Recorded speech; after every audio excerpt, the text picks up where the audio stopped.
Bagaimana dengan pengobatan yang lagi viral? Titik. Apakah benar itu adalah tibun nabawi?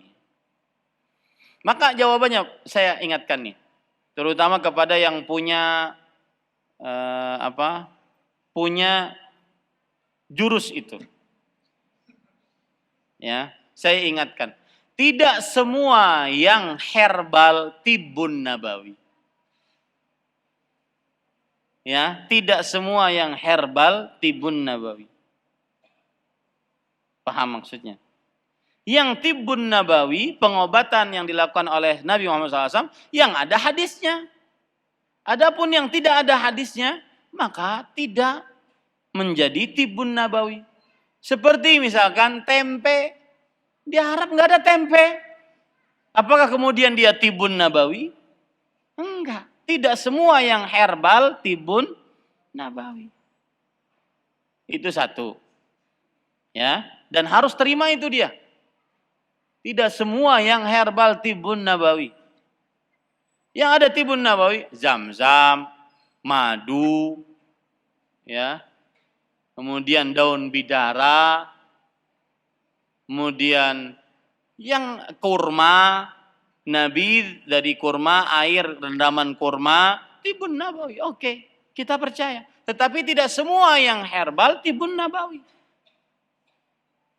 Saya nggak tahu kunyit ada nggak di Arab. Pernah nggak ada dalam hadis Rasul kunyit? Wa ma adraka ma kunyit? Nggak ada.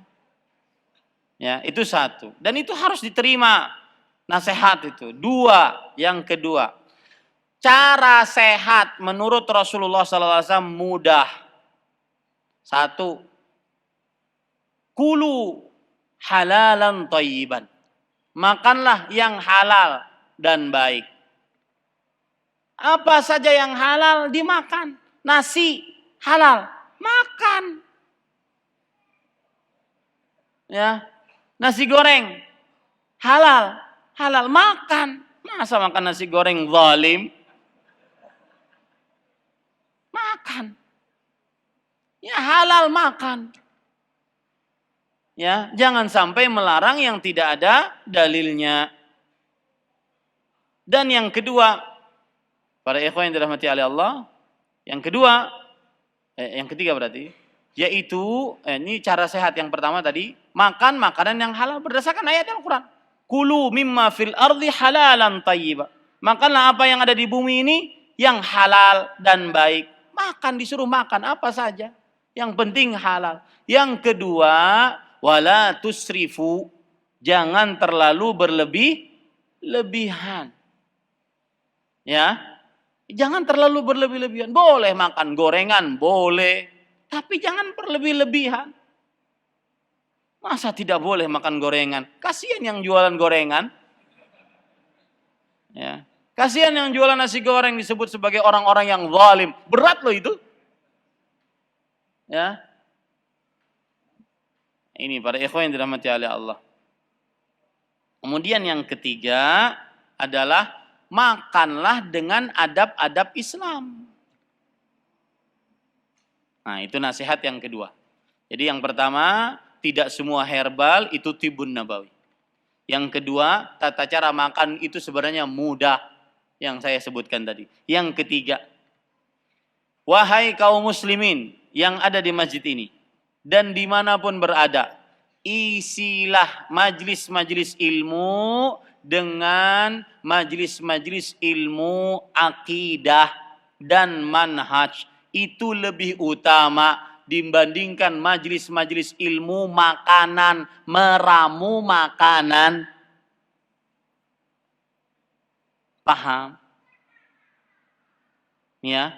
Isi dengan ilmu akidah, isi dengan pelajaran manhaj, itu lebih utama dibandingkan menyibukkan diri dengan majlis-majlis yang di dalamnya 1 jam, 2 jam hanya membicarakan makanan. Karena kita hidup ini untuk apa?